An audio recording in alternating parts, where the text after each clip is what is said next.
আসসালামু আলাইকুম প্রিয় শিক্ষার্থীরা। আমরা আজকে শুরু করতে যাচ্ছি এইচএসসি সিলেবাসের অন্যতম একটি গুরুত্বপূর্ণ টপিক, সেটা হচ্ছে কি আমরা মডিফায়ার হিসেবে জানি। তোমরা এসএসসি লেভেলে যেই টপিকগুলো পড়েছিলে সেটাতে ওগুলোর বাইরে একটা টপিক হচ্ছে কি মডিফায়ার। এই মডিফায়ারটা আসলে মডিফায়ারটার ভেতরে অনেকগুলো বিষয় ইনক্লুডেড আছে। মডিফায়ারটা একটু বুঝে শুনেই করতে হবে যেন আমাদেরকে। আমি অলরেডি শিরোনামটা লিখেছি মডিফায়ার, কোলন দিয়ে লিখেছি কি অ্যাডজেক্টিভস অর অ্যাডভার্বস। মডিফায়ার মানে হচ্ছে মূলত অ্যাডজেক্টিভস অর অ্যাডভার্বস, আমরা যদি গ্রসলি বলি আর কি। হ্যাঁ, মডিফায়ার বলতেই বোঝায় কাকে? অ্যাডজেক্টিভকে, বা অ্যাডজেক্টিভ জাতীয় সমজাতীয় অ্যাডজেক্টিভ ফ্রেজ আছে, অ্যাডজেক্টিভ ক্লজ আছে, এগুলোকে। আর অ্যাডভার্বস, অ্যাডভার্বিয়াল ক্লজ, এগুলোকেই মূলত মডিফায়ার বলা হয়। সোজা কথা হচ্ছে মডিফায়ার বলতে বাংলায় আমরা বিশেষণ বলি। তা আমি জাস্ট এটাকে গ্রামাটিক্যাল আলোচনার দিকে না গিয়ে তোমাদেরকে নিজের ভাষায় তোমাদেরকে কীভাবে বোঝানো যায় সেভাবে করে আমি সহজ আলোচনা করার চেষ্টা করছি। ভালো করে খেয়াল করি। তাহলে মডিফায়ারের কোয়েশ্চেনটা আমাদের পরীক্ষা আসবে কীভাবে? আমাদেরকে একটা প্যাসেজ দিবে, প্যাসেজের মাঝখানে কতগুলো ইনস্ট্রাকশন দেওয়া থাকবে, মানে গ্যাপের মধ্যে কতগুলো ইনস্ট্রাকশন দেওয়া থাকবে। ইনস্ট্রাকশন মেনে আমাদেরকে আনসারগুলো করতে হবে। তাহলে আমরা ইনস্ট্রাকশনগুলো দেখেই আমাদেরকে যেহেতু আনসার করতে হবে, ইনস্ট্রাকশনগুলো আমাদেরকে বুঝতে হবে মূলত। তো ইনস্ট্রাকশনগুলোর মধ্যে কী কী লেখা থাকবে? সাধারণত এই তিন টাইপের করে মডিফায়ার আসবে। একটা হচ্ছে কি বলবে মডিফাই দ্য নাউন, কখনো আমাদেরকে নাউনকে মডিফাই করতে বলা হবে, আবার কখনো বলা হবে কি মডিফাই দ্য ভার্ব, আর কখনো বলা হবে modify the adjective or adverb. আমরা কখন কীভাবে আনসারগুলো করবো সেটা একটা একটা করে শিখবো। আর তাহলে আমরা প্রথমে যাই মডিফাই দ্য নাউন বললে কীভাবে আনসার করবো। আমরা আজকে আলোচনা করবো শুধু মডিফাই দ্য নাউন নিয়ে। হ্যাঁ, তাহলে মডিফাই দ্য নাউন বলে তখন আমরা কী কী দিয়ে আনসার করবো? যদি মডিফাই দ্য নাউন বলে, সাধারণত আমরা মডিফাই দ্য নাউন বললে কেমন প্রশ্ন করে আমরা উত্তর দেওয়ার চেষ্টা করব। আমি একটা এক্সাম্পল দিচ্ছি, তাহলে বুঝতে সুবিধা হবে। এক্সাম্পলটা খেয়াল করি।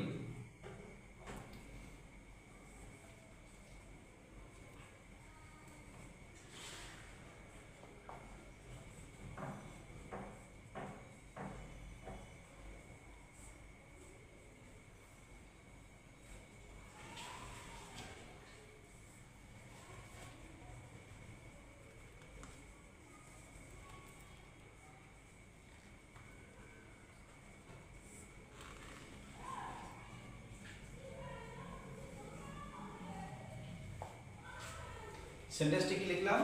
Aboriginal people use to it, pre-modify the noun, তারপর আছে কি মিট। মিট দিয়ে আমরা সেন্টেন্সটা শেষ করেছি। তাহলে আমাদেরকে ইনস্ট্রাকশন দেওয়া হলো কি প্রি-মডিফাই দ্য নাউন। এর ভেতরে আরেকটা জিনিস আমরা জেনে রাখি, সেটা হচ্ছে কি যদি প্রি-মডিফাই বলে, প্রি বললে আমরা পরেরটাকে নিয়ে কাজ করি। আর যেখানে বলতে পোস্ট মডিফাই যদি বলতো তাহলে আমরা আগের যে নাউনটা থাকতো সেটাকে নিয়ে কাজ করতাম। তাহলে প্রি বললে আমরা পরের নাউনটাকে নিয়ে কাজ করব। যেহেতু এখানে মডিফাই দ্য নাউন বলছে, নাউনকে মডিফাই করতে হবে, তাহলে পরের নাউনটাকে নিয়ে কাজ করবো। আমরা যেভাবে যত কাজই করি ওই পরেরটাকে নিয়ে কাজ করতে হবে।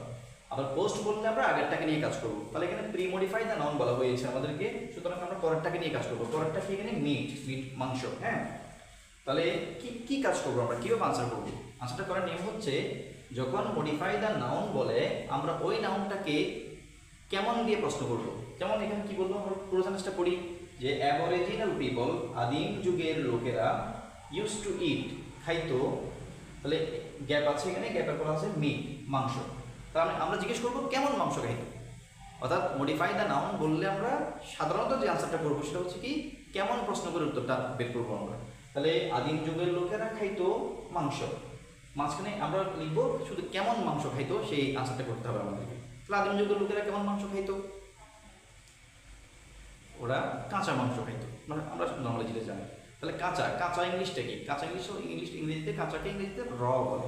তাহলে র শব্দটা বসিয়ে দিলে আমাদের আনসারটা হয়ে যাবে। তাহলে এইভাবে করে আমরা যখন মডিফাই দ্য নাউন বলবে সাধারণত আনসার দিতে হবে কিভাবে, কেমন প্রশ্ন করে। তো মডিফাই দ্য নাউন বললে আমরা কেমন প্রশ্ন করে এভাবে আনসারটা করে ফেলবো। এবার আসি, মডিফাই দ্য নাউন বলেই সবসময় ইনস্ট্রাকশন শেষ হবে না। মানে এটা হচ্ছে যদি কোনো শর্ত না দেয় আর কি, আমাদেরকে যদি কোনো শর্ত দেয় তাহলে শর্ত মেনে আনসার করতে হবে। শর্ত না দিলে এভাবে করে আনসারটা করা লাগবে। যদি আমাদেরকে মডিফাই দ্য নাউন বলে আবার কোনো শর্ত দিয়ে দেয় তখন আমাদেরকে আবার শর্ত মেনে আনসার করতে হবে। তাহলে শর্তগুলো আমাদের কি কি দিতে পারে এবার আমরা সেগুলো করব। আমরা মডিফাই দ্য নাউন নরমালি কিভাবে আনসার করবো সেটা বললাম। এবার বলবো আমরা মডিফাই দ্য নাউনের সাথে কি কি শর্ত আসতে পারে। যদি কোনো আমাদেরকে modify the noun with possessive, modify the noun with possessive বললে তখন আমরা কি করবো, ওই নাউনটার আগে যে ব্যক্তিকে নিয়ে কথা হচ্ছে তার বোঝানোর মতো কতগুলো ওয়ার্ড আছে। যেমন আমি বললে আমার হয়, তুমি বললে তোমার হয়, অর্থাৎ ব বিন্দুর অ দিয়ে বাংলাতে হয় আমাদের। হ্যাঁ, ব বিন্দুর অ দিয়ে যে শব্দগুলো হয় এগুলোকে ইংরেজিতে পজেসিভ বলে।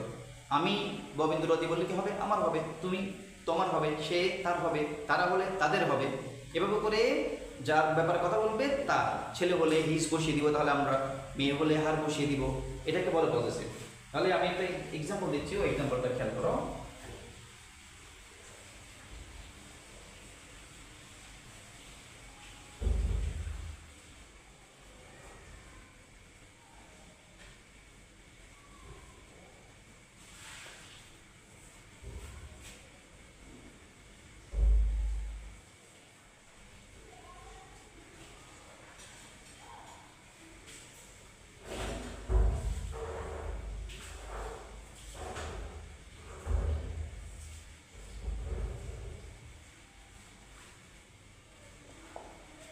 সেন্টেন্সটি লিখলাম কি, the dog was wagging, premodify the noun with possessive বলা আছে আমাদেরকে, এরপর আছে টেইল।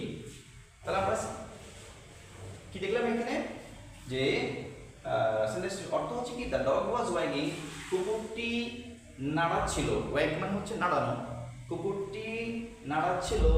তাহলে pre modify the noun with possessive যখন বলা আছে আমাদেরকে, পজেসিভ বললে এখানে যে ব্যক্তি বস্তু প্রাণী থাকবে তার বোঝাতে হবে, তার বোঝাই এরকম শব্দটা আমাদেরকে আনসার করতে হবে। তাহলে আমি যদি বলি যে এখানে যদি কোনো ছেলে থাকতো তাহলে আমি এখানে হিজ টেইল বলে দিতাম, যদি কোনো ছেলে মানুষ হতো। যদি এখানে কোনো মেয়ে মানুষ থাকে তাহলে আমরা কি করে দেবো, হার করে দেবো। কিন্তু এখানে তো ছেলে মেয়ে কেউই না, এখানে কি একটা প্রাণী আছে, প্রাণী থাকলে আমরা কি করি, কোনো প্রাণীর বোঝাতে গেলে ইটস ইউজ করি ইংরেজিতে।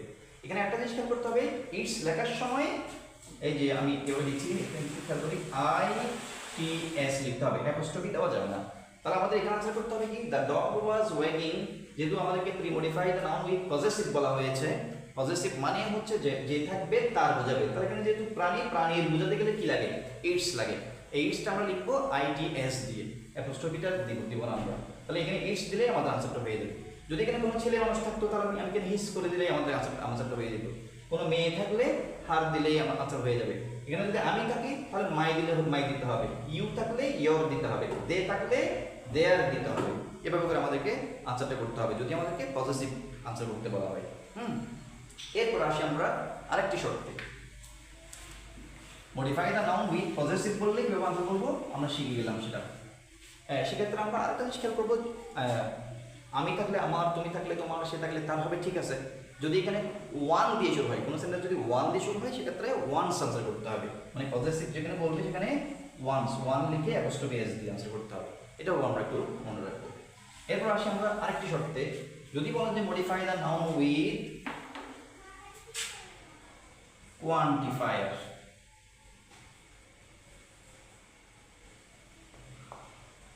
কোয়ান্টিফায়ার যদি বলে আমাদেরকে সেক্ষেত্রে আমরা কি দিয়ে আনসার করবো। মনে রাখবো কোয়ান্টিফায়ার শব্দটার অর্থ হচ্ছে সংখ্যা বা পরিমাণবাচক শব্দ। সংখ্যাবাচক শব্দ কি কি হয়, আমরা সংখ্যা গণনা করার জন্য 1 2 3 এভাবে করে গণনা করি। আবার কখনো ক্রমিক সংখ্যা ইউজ করি, প্রথম দ্বিতীয় তৃতীয়, ফার্স্ট সেকেন্ড থার্ড এগুলো। আবার কখনো কখনো আমরা পূরণ বা গুণবাচক কতগুলো শব্দ ইউজ করি, কি single, double, triple, once, twice, thrice, মানে 1 গুণ 2 গুণ 3 গুণ এভাবে করে। হ্যাঁ, তাহলে 3 ধরনের সংখ্যা হতে পারে। তাহলে যখন আমাদেরকে কোয়ান্টিফায়ার বলবে আমরা প্রথমেই চেষ্টা করব সংখ্যা না গিয়ে, প্রথমে আমরা যদি কোনো প্রাসঙ্গিক কারণে সংখ্যা চলে আসে তাহলে তো ভালোই, আর সংখ্যা না আসলে আমরা সাধারণত খেয়াল করবো কি এই শব্দগুলো দিয়ে আনসার হওয়ার সম্ভাবনা বেশি থাকবে। যখন বলবে modify the noun with quantifier, কখনো কখনো কোয়ান্টিটেটিভস বলে, এটাও আমরা খেয়াল রাখবো। তাহলে আমরা যখন modify the noun with quantifier বলবে সেক্ষেত্রে আমরা খেয়াল করবো যে আনসারটা এই শব্দগুলো দিয়ে মিলে কিনা দেখবো আমরা, সাম, এনি, many, no,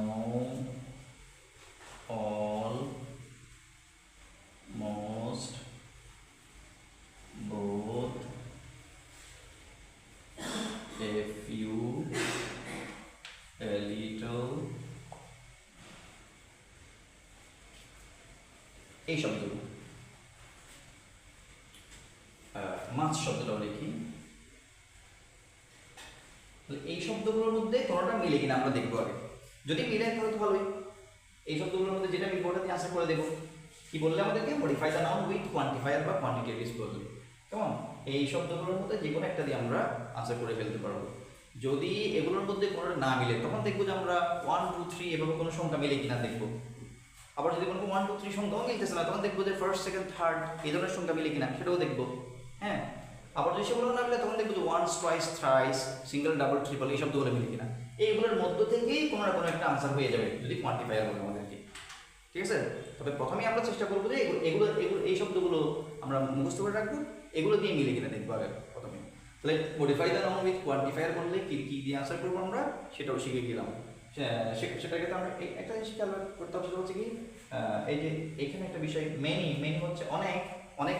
এই শব্দটা আমরা অনেক কিন্তু দুইটা শব্দ আছে, একটা মেনি একটা হচ্ছে মাছ। অনেক হচ্ছে যেই জিনিসগুলো আমরা গুনতে পারি না বা গুনি না সাধারণত, কেমন মানে আনকাউন্টেবল নাউনের ক্ষেত্রে আমরা মাছ ইউজ করি অনেক বোঝানোর জন্য। আর কাউন্টেবল হলে অনেক বন্ধু যেমন মেনি ফ্রেন্ডস হবে, বা অনেক পানি হলে মাছ ওয়াটার হবে। কেমন? আবার একইভাবে অল্প বোঝাতে অল্প শব্দটা আমরা বাংলাতে যেটা অল্প বলি, এই অল্প বোঝাতে ইংরেজি দুটো শব্দ, একটা হচ্ছে a few আর একটা হচ্ছে a little। কেমন? a few হবে অল্প বন্ধু আছে আমার, হ্যাঁ, অল্প কয়েকটা ধরো বললো যে কলম আছে, তাহলে অল্প কয়েকটা কলম এগুলো তো গোনা যায়, আমরা বলি a few ইউজ করবো। আর অল্প পানি, হ্যাঁ, বা অল্প প্রস্তুতি দেখা যায় না, ধরা যায় না, ছোঁয়া যায় না, তাহলে এগুলো হচ্ছে আনকাউন্টেবল। তাহলে বলতে হবে a little preparation, এভাবে করে বলতে হবে। কেমন? তাহলে modify the noun with quantifier বললে আমরা এই শব্দগুলোর মধ্যে থেকে আমরা আনসার খুঁজে নেওয়ার চেষ্টা করব। এগুলো ছাড়াও আর কি কি আছে? 3 ধরনের সংখ্যা আছে। 3 ধরনের সংখ্যাগুলোর আলাদা নামও আছে, নাম উল্লেখ করে দেয়। সেটার নামগুলো কি কি হতে পারে? একটা হচ্ছে কি কার্ডিনাল নাম্বার বলে। কার্ডিনাল মানে হচ্ছে 1 2 3, যেগুলো স্বাভাবিক সংখ্যা এগুলোকে কার্ডিনাল বলে, 1 2 3। আর কতগুলো হচ্ছে ক্রমিক সংখ্যা, এগুলোকে ইংরেজিতে অর্ডিনাল নাম্বার বলে। অনেক সময় প্রশ্নের মধ্যে বলে দেয় modify the noun with an ordinal number, এভাবে বলে দেয়। অর্ডিনাল বলে আমরা দেখবো যে ফার্স্ট সেকেন্ড থার্ড এভাবে কোনটা মিলে কিনা, ফার্স্ট সেকেন্ড থার্ড ইত্যাদি। তারপর হচ্ছে মাল্টিপ্লিকেটিভ কোনগুলো? এগুলো পূরণবাচক, আমরা গুণ করি যেগুলো দিয়ে। কেমন? এগুলোর মধ্যে কি কি আছে? once twice thrice, এভাবে 4 times 5 times ইত্যাদি। ঠিক আছে? অথবা কি কি আছে? Single double triple. তাহলে আমরা এই শব্দগুলো দিয়ে আনসার করার চেষ্টা করব। হ্যাঁ, যদি আমাদেরকে কোয়ান্টিফায়ার বলে, modify the noun with quantifier বললে। ঠিক আছে? তাহলে আমরা মডিফায়ারের একটা অংশ শিখলাম, সেটা হচ্ছে কি মডিফাই দ্য নাউন বললে কিভাবে আনসার করবো আমরা। কেমন? মডিফাই দ্য নাউন বললে নর্মালি আমরা কিভাবে আনসার করবো, আবার মডিফাই দ্য নাউন বলে যদি কোনো শর্ত দিয়ে দিই, আমরা কয়েকটা শর্ত বললাম আজকে ক্লাসে আমরা এইটুকু দিয়ে শেষ করছি। মডিফাই দ্য নাউনের বাকি অংশটুকু আমরা নেক্সট ক্লাসে করবো ইনশাআল্লাহ।